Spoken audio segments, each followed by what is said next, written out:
بڑے عجیب قسم کے لوگ ہیں کہ اللہ سے اولن تو بہت سارے لوگ سوال ہی نہیں کرتے، مانگتے ہی نہیں، حالانکہ وہ رب فرماتا ہے مجھ سے مانگو، مجھ سے مانگو اور ان سے پوچھو امن یجیب المضطر اذا دعاہ فلیستجیبوا لی ولیؤمنوا بی۔ اے حبیب ان سے پوچھ تو صحیح کہ کون ہے جو فریادی کی فریاد سنتا ہے جب وہ بے چین ہو کے اپنے رب کو پکارتا ہے، تو پوچھ ہے کہ کون سنتا ہے؟ امن یجیب المضطر، پریشان حال کی بات کون قبول کرتا ہے اور جواب دیتا ہے؟ اذا دعاہ، جب وہ اس خدا کو پکارتا ہے تو صرف ایک خدا ہے۔ لیکن ہم میں سے اکثر ہیں خدا سے ہی نہیں مانگتے، ادھر نماز ختم ہوئی ادھر بھاگے، پان کی دکان میں آدھا گھنٹہ کھڑے ہیں، چوراہے پہ 20 منٹ بیٹھے ہیں، تھڑے پر گھنٹہ بیٹھے ہیں، لوگوں کی باتوں میں کئی گھنٹے گزار دیے۔ کبھی رب کی بارگاہ میں محنت کی ہے دل سے سوال مانگنے کی کہ جو آپ مانگ رہے ہیں آپ کی توجہ بھی آپ کے ان سوالات پر ہے جو آپ اللہ سے کر رہے ہیں؟ اولن تو لوگ کچھ بھی نہیں مانگتے اللہ سے، جیسی محنت کرنی چاہیے نہیں کرتے دعا میں، حالانکہ دعا میں محنت کرنی چاہیے، جیسی نماز میں محنت ہوتی ہے ویسی دعا میں محنت کرنی چاہیے۔ جس طرح نماز اللہ کی بارگاہ میں عاجزی کا اظہار ہے، ایسے ہاتھ کرنا بھی اللہ کی بارگاہ میں انتہائی عاجزی کا اظہار ہے۔ اس میں اظہار ہے کہ بس تو ہی ہے اور کوئی نہیں، تو ہی دیتا ہے۔ یہ سب سے بڑی عاجزی ہے سجدے کے بعد، سجدے کے بعد یہ سب سے بڑی عاجزی ہے کہ یوں اللہ کے آگے پھیلایا جائے۔ تو اولن تو لوگ محنت نہیں کرتے، کوئی سوال اللہ سے نہیں کرتے،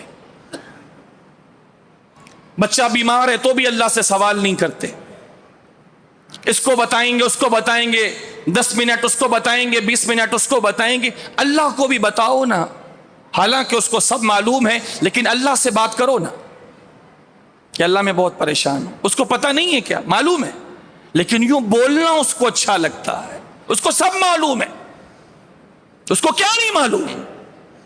جو ظاہر ہے وہ بھی معلوم، جو باطن ہے وہ بھی معلوم، جو ہو چکا وہ بھی معلوم، جو ہو رہا ہے وہ بھی معلوم، جو ہوگا وہ بھی معلوم، قیامت آئے گی وہ بھی معلوم، قیامت کے بعد کیا ہوگا وہ بھی معلوم، جب کچھ نہ تھا صرف وہ تھا وہ بھی معلوم، جب کچھ نہ ہوگا وہ بھی اس کو معلوم۔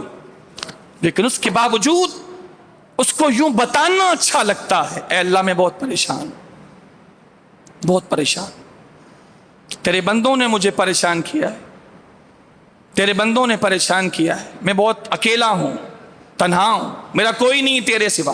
کبھی یوں اپنی لاچاری کا اعلان تو کرے نا اللہ کے سامنے، اپنا دکھ کبھی اللہ کے سامنے بولو تو صحیح، جانتا سب کچھ ہے، سننا تم سے چاہتا ہے تاکہ تمہاری بندگی کا اظہار ہو سکے، وہ بنا مانگے بھی دیتا ہے۔ آج تک جو نعمتیں ہمیں حاصل ہیں سوچو تو صحیح کیا کیا اللہ سے مانگا تھا جو ملی ہے۔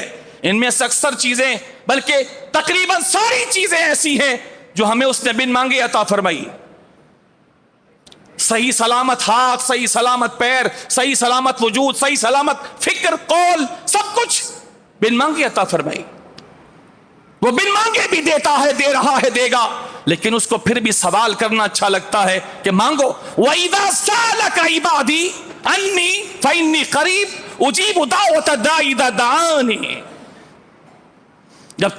جب میرے بندے تجھ سے پوچھیں میرے بارے میں، اے حبیب جب میرے بندے تجھ سے میرے بارے میں پوچھیں تو ان سے کہہ دینا فَإِنِّي قَرِيبٌ، فَإِنِّي قَرِيبٌ، ان سے کہنا میں قریب ہوں، شہ رگ سے زیادہ قریب ہوں ان کے۔ یہ جو سوچتے ہیں میں وہ بھی جانتا ہوں، جو سوچیں گے وہ بھی جانتا ہوں، مجھے سب خبر ہے ان کے بارے میں، لیکن ان سے کہے سوال کیا کرے، مانگا کرے۔